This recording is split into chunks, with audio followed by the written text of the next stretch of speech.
What's going on, everybody? This is your man's, the Sports Doctor Spock, Mickey Coleman, coming at you with another video.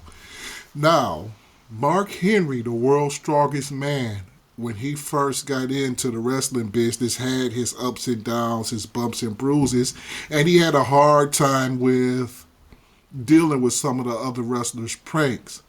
And here on the Stone Cold Steve Austin podcast, Fair Use, he once threatened one of WWE's Golden Boys, Shawn Michaels. So let's get into it. Let's see what happened here and what led up to all that. Take it away, Mark.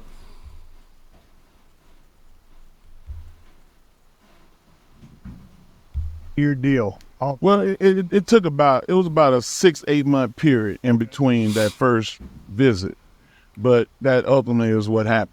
But you're already, multiple times, you're the world's strongest man, 3-time Texas State. I mean, here's the thing. When you came in as the world's strongest man in 1996, right after the Olympics, they had red, white, and blue stuff for you, big marketing campaign. I was like, I get it. Dude's really, really strong. And I knew you were the world's strongest man, but until you really look on paper what you've done, it's flabbergasting to see the list of accomplishments. My point is, with all of that accomplished, I can imagine you kind of walk in there with either a big head or the fact that, hey, I don't give a shit about, this is what that was hard. That was hard. Yeah, see, they were explaining to him. He was explaining. Stone Cold is trying to make you understand why he had such a hard time adjusting at first. Coming from a sport where you're the man into this whole new arena where you're starting off brand new and you get this huge contract and they expect you to be more than what you are. And sometimes it doesn't work like that right away. Sometimes in life there are adjustments. And sometimes they're harder to make than others. And he had a hard time adjusting at first. And I'll just let him tell a little bit more of the story. Hard for me. Because it's a different step. And you're the monster among a bunch of big-ass powerful men in your chosen sport, weightlifting and powerlifting, which is two separate deals that we'll get into. So where were you when you got in? Because after reading all this stuff, all the stuff that you did, I can understand why you'd be in a whole different mindset. You're training with the best in the world. Yeah. I was still the world champion in powerlifting in 97, and I was the national champion in the same year in Olympic weightlifting. And I won 6 national titles leading up in. At this time, he was one of the most accomplished weightlifters and powerlifters ever. It still is. Still to this day. 1997 was 25 years ago, but when you look at the record books in that sport, Mark Henry is still one of the greatest to ever do it. Into the Olympics in Atlanta, and I got hurt, and that was the best shape I ever been in. And he got hurt. That would have been that would have been the WWE's first Olympic gold medalist right there. He was the favorite to win the gold in the 1996 Atlanta Olympics, where I believe Kurt Angle won the gold in the 96 Olympics with a broken freaking neck.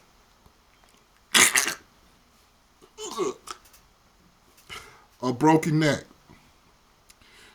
But, Mark got hurt. So, he went on to the WWE where he signed a huge contract. And this is just him speaking on some of the adjustments he had to make. Just dealing with the other wrestlers. In the same calendar year, I did a 980-pound squat. Shit. I did a 903-pound deadlift, a 601 bench. I did a 501 clean and jerk. And a 600-pound bench, a 500 clean jerk. Oh, my goodness.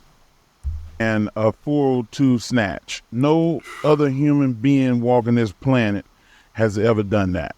And I was told, you need to forget about all that and just absorb this and go on.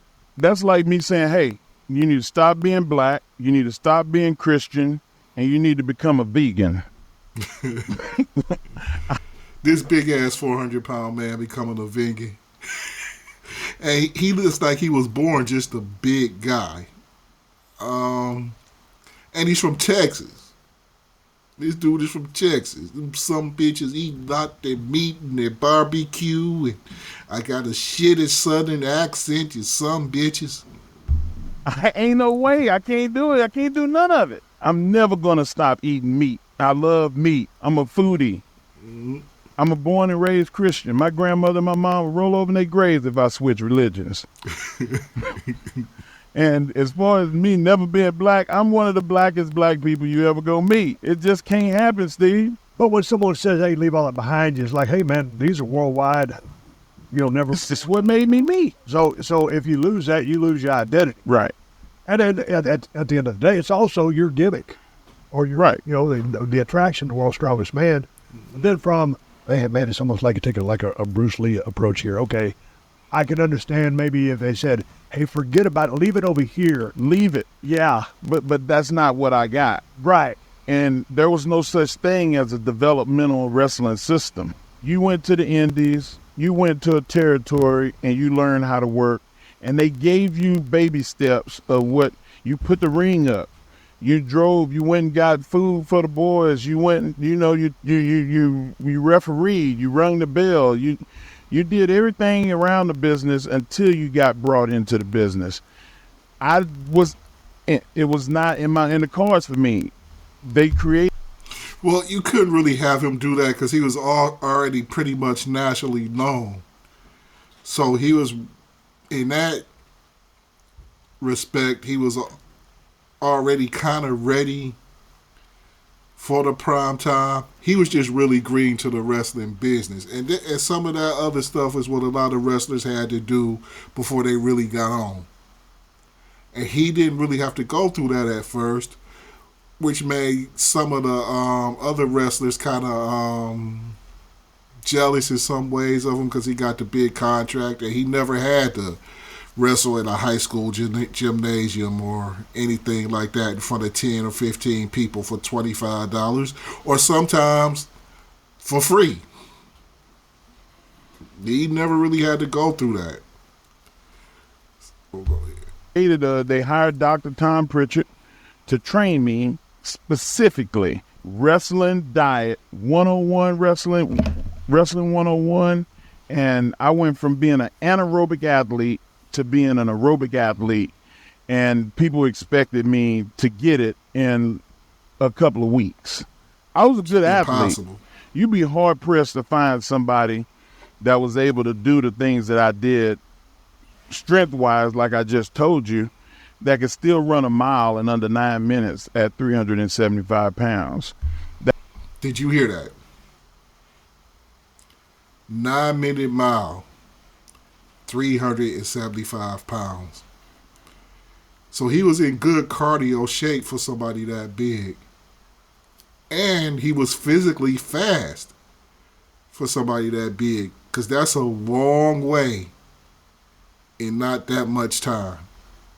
And you gotta have a decent wind to run the mile. Although the average athlete should be able to run a mile, but you have to have decent wind for that. And he did. So he was in good cardio shape. He's just a huge guy. That could have a 33-inch vertical, that could dunk a basketball with two hands, that at 400 pounds, and all of the stuff that I did athletically.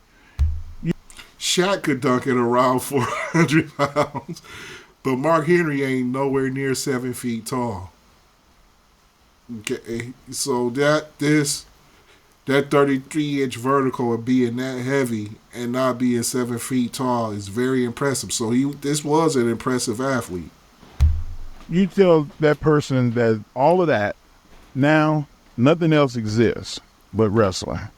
And it was hard for me to do that. And also I had this problem, not a problem with authority, but I'm externally motivated. I'm a reward-driven athlete. I believe that if you win and you do good, you get rewarded. I didn't feel like wrestling was loving me back. at the time. I was doing everything wrestling told me to do, but still the boys used to haze me. I would do everything there was to do, but then when it came time for TV, I didn't get put on TV. So people say, "You wrestle?" Yeah. I never seen you on TV before. Seeing this big nigga in that big ass American flag with that hat to match is wild.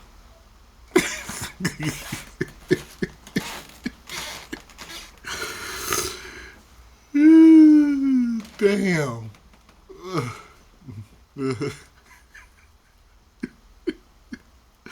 Like a big ass rerun on the 4th of July.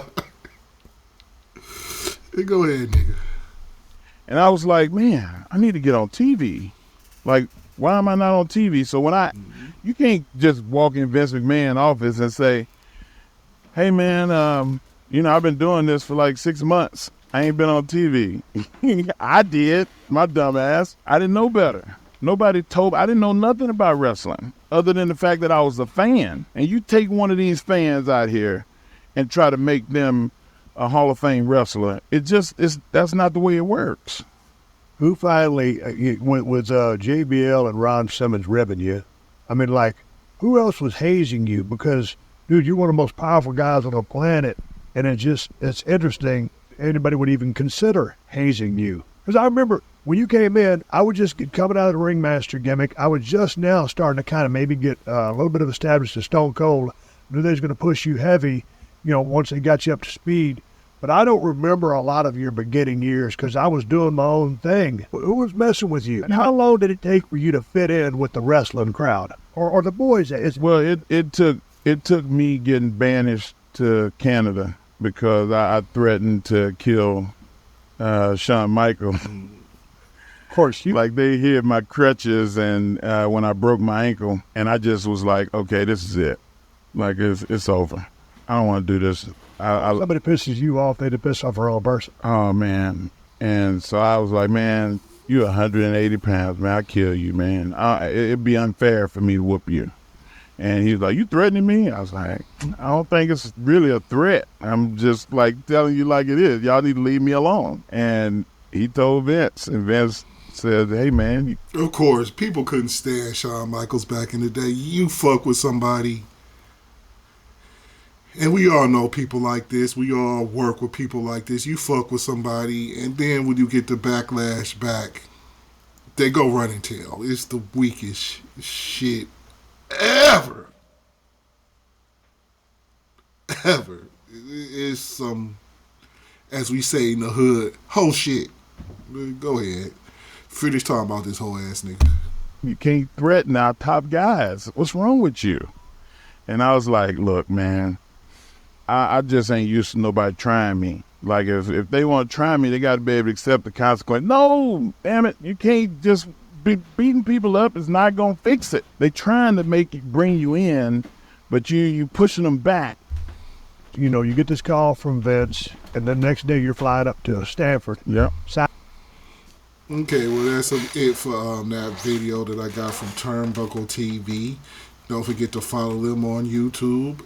Is a clip of the Stone Cold Steve Austin show where where Mike Henry was explaining the time he wanted to kill Shawn Michaels.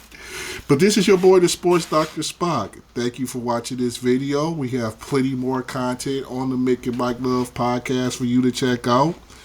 So don't forget to hit that like and subscribe button, and we'll see you on Sundays. Peace out.